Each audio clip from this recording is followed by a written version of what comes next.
What are drugs? It depends on your definition. My definition of a drug is a chemical that affects... is a chemical or a group of chemicals that affects how your body works or how your mind works, or both. Are drugs good or bad? Again, I think that depends on your definition. I think the smartest thing you can do is look at the good aspects of the drug and the bad aspects of the drug. There are lots of drugs that have a lot of good aspects of the drug, but very little bad aspects. Just like there's a lot of drugs that have a lot of bad aspects, but very little good aspects. What is an addiction? My definition of an addiction is a reprogramming of the body or mind to make you think you need something, or make your body physically need a chemical that it doesn't produce, that it doesn't need or make itself. What is marijuana? Weed, or marijuana, is the female version of the cannabis plant, which is some people use it interchangeably with the male version, but the male version doesn't have the cannabinoids, which is the active ingredient that causes most of the effects in the plant. Is weed good or bad? Well, weed has both has both good effects and bad effects. Some of the good effects are, it has been shown to reduce insulin dependency. It has been shown to the terpenes, which is the smell, has been shown to release a sense of peacefulness and serenity. Let's see here. It has been shown that it's good for the heart. There's evidence to show that some of the cannabinoids in it, it has been shown that some of the cannabinoids in it activate previously unused parts of your brain, or parts of your brain that are being used, which is why some people are trying it with Alzheimer's, with seizure illnesses, and as well as other mental things like autism and stuff like that.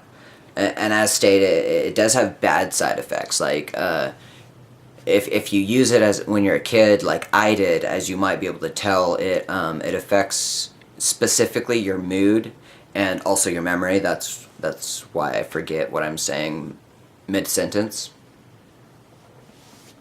But it is also a fact that once your brain fully develops, that the negative side effects are greatly diminished.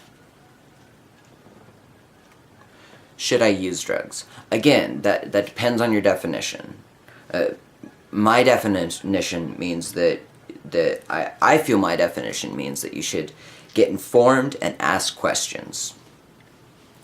There's lots of legal and not legal bad drugs, just like there's lots of legal and at least one non-legal drug that I feel at least have the possibility that I feel has the possibility to be a good drug. Some examples of a non-legal or a legal bad drug is tobacco. Tobacco is a legal drug that not only smoking a small part of it has a great chance to kill you, but also you can physically smoke too much of it and you could overdose on it, just like you can drink too much of coffee and overdose on it, although that's a legal drug, but I'm not going to get into that. Unlike weed, or marijuana, which it has been shown to be physically impossible to overdose on it. The study that I recite said something like you need 100 milligrams or 100 grams or something of THC, the pure THC in your body, and that before you could smoke enough to get that, you would literally pass out from oxygen deprivation. Let's see here. There's also drugs that are legal but not regulated in such a way, like coffee or tobacco, such as the that are prescribed and given by doctors, such as the chemotherapy drug for cancer, which I'm sure that most people who are informed about this drug will not want to take this drug, just because of the variety of negative side effects of it, and unless you need it, of course, and you and your doctor both feel that you should use it. Let's see here. Some not legal bad drugs are like meth and ecstasy. Well, meth can be prescribed by a doctor in certain circumstances. I doubt ecstasy can, but both of those drugs, I'm sure if you're informed of all the aspects of it, most people would agree that nobody's going to that you don't want to use meth or ecstasy.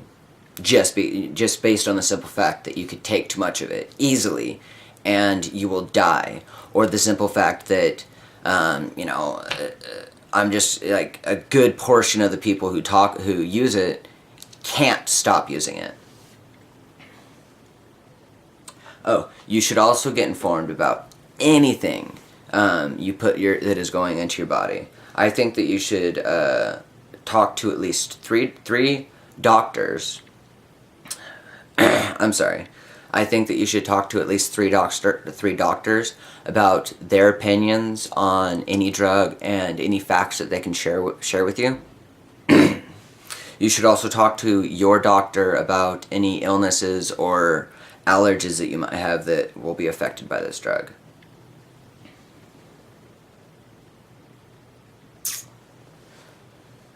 Sorry. Oh, you should also talk to people that are trying to quit the drug and can't quit the drug in a safe environment.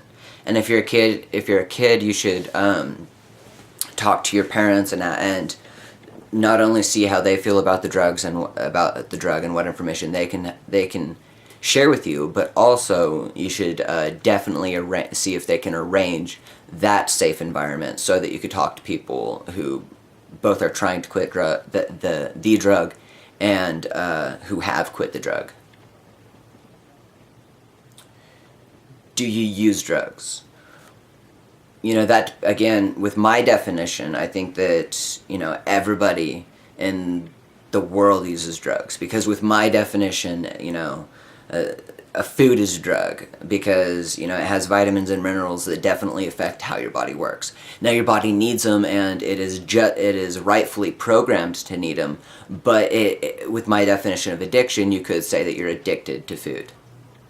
Some people are more addicted than others, but that is, from my understanding, that's a mental thing. Let's see here. How do I say no when I'm offered a drug? Well, that's kind of a loaded question. As I said, for me, I think that when it comes to drugs, you should get informed and ask questions.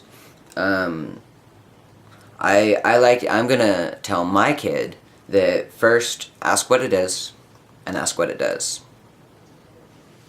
Then say something like, even if it's not true, say something like, oh, it sounds fun. I think that before I try it, I'm gonna go get more information on it. But afterwards, I'll hit you up.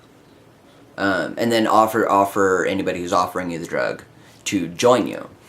Then, as I said, talk to at least 3 doctors, including your doctor. Talk to your parents about any illness that you might have that could be affected by the drug. Ask your parents and your doctor how they feel about the drug. Talk to a police officer about how they feel and any legal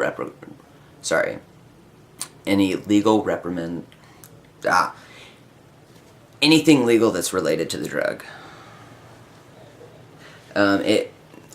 I say this because I think that it is your responsibility to your body to find out as much information about anything you're putting in your body, because you never know when your body will tell you that something is bad for you, when your body will tell your brain, marijuana affects the memory. It is your responsibility to your body to find out information about anything that you're putting in your body, because you never know when your body will tell your brain that something is bad for you by pushing the power button on your body. Why is weed not legal but coffee is? I really don't know. Although weed does have negative side effects, as I stated, it is theoretically impossible to overdose on THC. Unlike coffee, where you could, as stated in my video Challenge to the World, and also my video... I'm sorry. Why is weed legal, but coffee isn't? I really don't know, although weed does have negative side effects and have been shown to be somewhat permanent when you smoke it when you're young. It is theoretically impossible to overdose on it, unlike coffee, where you can, and there has been cases where you could go to a store, and kids have gone to a store and ingested it so much that I think their heart exploded or something like that.